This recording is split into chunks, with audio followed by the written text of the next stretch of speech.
I'm very excited for this one. Yeah, and this isn't just about, dates and battles, right? It's Wow. about challenging some common misconceptions Absolutely. and really uncovering the strategic brilliance of this ruler who embodies resilience. Yeah, that's precisely it. We often hear about Maharana Pratap just in the context of the Mughal Empire, but there's so much more to his story. Right. To really understand him, we need to understand the broader dynamics of Mewar's history.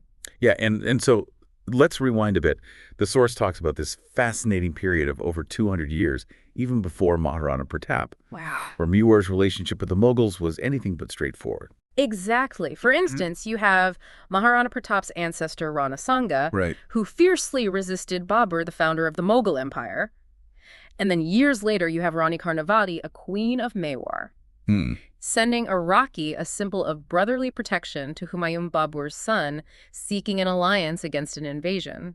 It's like, wow, these family ties and strategic alliances really played a huge role in shaping the political landscape. Yeah. It's so interesting to me that it wasn't just like these two giant empires clashing, Yeah. but you had individual rulers making these calculated decisions based on the circumstances they faced. Precisely.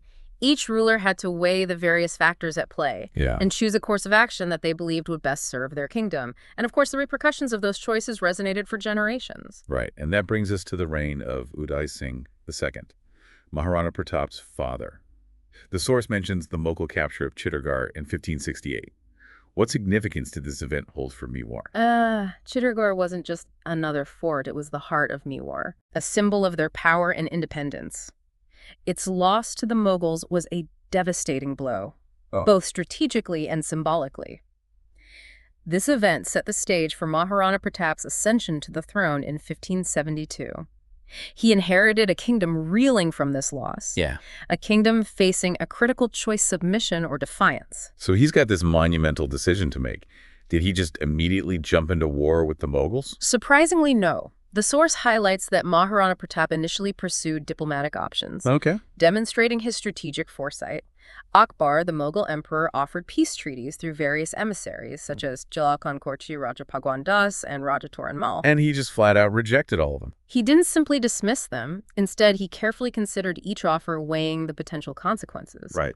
This tells us that he was a shrewd leader who understood the intricacies of diplomacy Yeah. and wasn't simply a hot-headed warrior. Right. What were the potential consequences that he was weighing? Were there specific reasons he ultimately chose the path of resistance? Well, there were several factors at play. Accepting a peace treaty would have meant becoming a vassal state of the Mughal Empire, paying taxes and acknowledging their supremacy. For many Rajput rulers, this was a pragmatic choice, ensuring their survival in the face of a powerful adversary. But for Maharana Pratap, it seems like that wasn't an option he was willing to consider. Precisely. The source mentions an incident with Man Singh of Amer sent by Akbar to negotiate, which further illuminates Maharana Pratap's stance. Okay. When Man Singh sent a messenger, Pratap refused to meet him. Oh, wow. Later, when Man Singh sent his own father, Raja Bhagwan, Das Pratap received him with great respect, but still rejected the peace offer. So this refusal to meet Man Singh directly, what was the reasoning behind that? Remember, in Rajput society, lineage and honor were paramount. Maharana Pratap was making a statement by refusing to meet Man Singh, Right. whom he considered of lower lineage.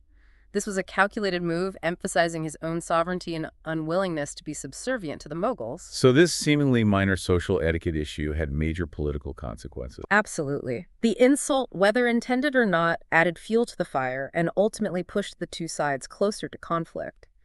This incident underscores how seemingly small events can sometimes have a ripple effect on the course of history.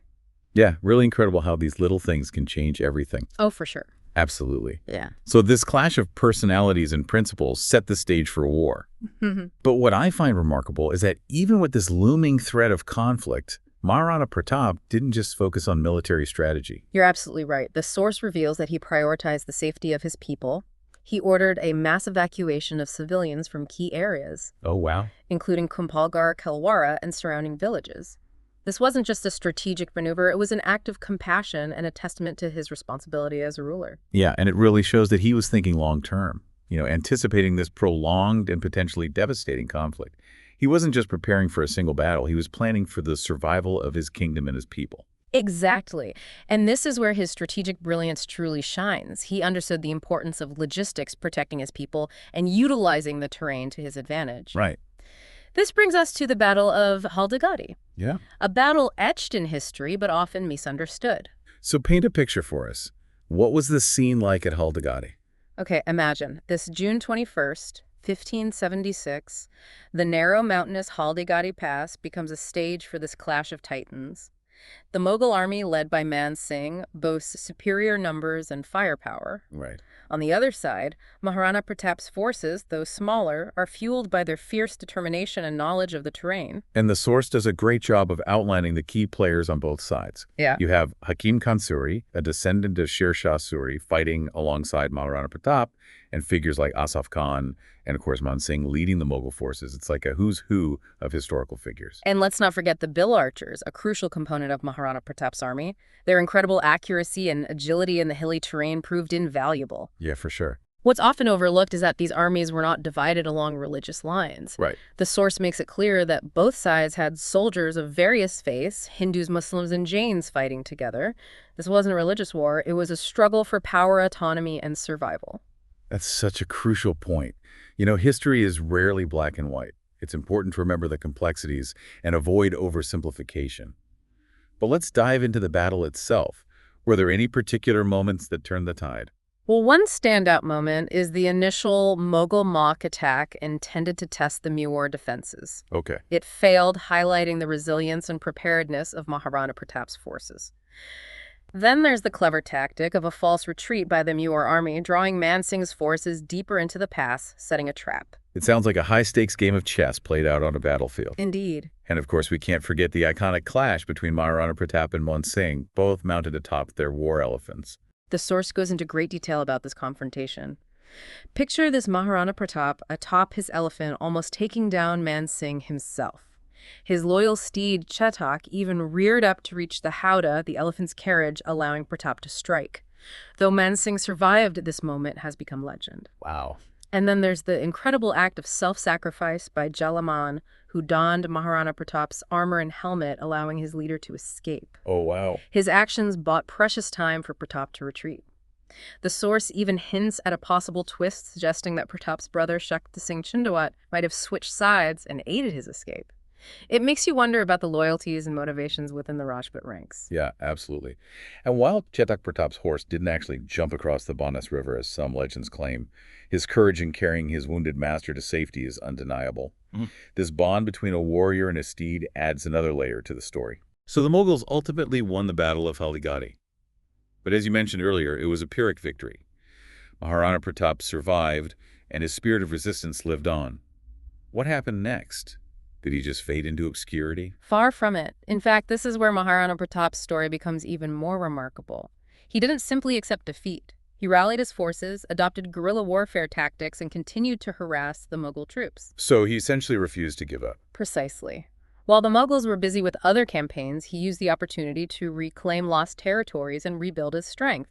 This period of resilience and strategic maneuvering culminated in the Battle of Dewair in 1581. The Battle of Dewair. Tell me more about this battle. This is where Maharana Pratap, against all odds, achieved a decisive victory over the Mughals. It's a battle that's often overlooked, but it's a testament to his perseverance and strategic brilliance. It sounds like a turning point in his reign, a moment that solidified his image as a true leader, a Maharana. But why is this battle so often overshadowed by Haldighati? I think it's because Haldighati fits into a simpler narrative, a single decisive battle where the underdog loses. Right. But Maharana Pratap's story is much more nuanced than that. His resilience, his refusal to give up, his ability to adapt and ultimately triumph, that's what makes him truly remarkable. His story challenges us to look beyond the surface, to delve deeper and uncover the complexities that often get overlooked in historical narratives. Speaking of complexities, the source debunks a common misconception about Haldighati, that it was a religious war. You're right. It's crucial to remember that these conflicts were driven by a myriad of factors: power, territory, ambition, and not solely by religious differences. Both armies were comprised of individuals from various faiths fighting for their own reasons, their own loyalties. So what does Maharana Pratap's legacy mean for us today? Why should we, centuries later, care about the story of this warrior king? His story is an inspiration. It's a testament to the power of human resilience, the importance of strategic thinking, and the enduring spirit of freedom. It reminds us that even when the odds seem insurmountable, courage and determination can make a difference. And it challenges us to look beyond simplified narratives, to delve deeper into history and understand the complexities that shape the world we live in. This deep dive has been truly enlightening. Yeah. We've learned about Maharana Pratap's complex relationship with the Mughal Empire, his strategic brilliance, his unwavering commitment to his people, and his ultimate triumph in the face of adversity. And it all started with a simple question: who was Maharana Pratap? It's through these deep dives, these explorations of history, that we uncover the richness and the nuances that often get lost in the simplified narratives. Yeah, it seems like we tend to focus on, the battles lost rather than the resilience and victories that followed. What can we learn from Maharana Pratap's strategic approach after Haldighati? Well, his story is a prime example of adapting to circumstances, facing a larger, more powerful empire. He knew that traditional warfare wouldn't be enough. He adopted guerrilla warfare tactics, utilizing the terrain and his knowledge of the region to his advantage. So instead of large-scale confrontations, he focused on smaller, more targeted attacks. Exactly. These tactics allowed him to harass the Mughal troops, disrupt their supply lines, and reclaim lost territories. It was a war of attrition designed to wear down the enemy and exploit their weaknesses. This period of guerrilla warfare must have been incredibly challenging, both for Maharana Pratap and his people. It undoubtedly was, but it also speaks volumes about their resilience, their determination to fight for their freedom, and their loyalty to their leader. They endured hardships, made sacrifices, and never gave up hope. And it all culminated in the Battle of Dewair in 1581, a resounding victory for Mughal. This battle, as you mentioned earlier, is often overshadowed by Haldighati, but it seems like a turning point in Maharana Pratap's reign. Absolutely. The Battle of Dewair solidified his image as a Maharana, a great king who not only resisted, but ultimately triumphed over a powerful adversary. It proved that his strategy of resilience, patience, and calculated maneuvers had paid off. It's incredible how his story challenges our understanding of victory and defeat. Losing a major battle didn't mean the end.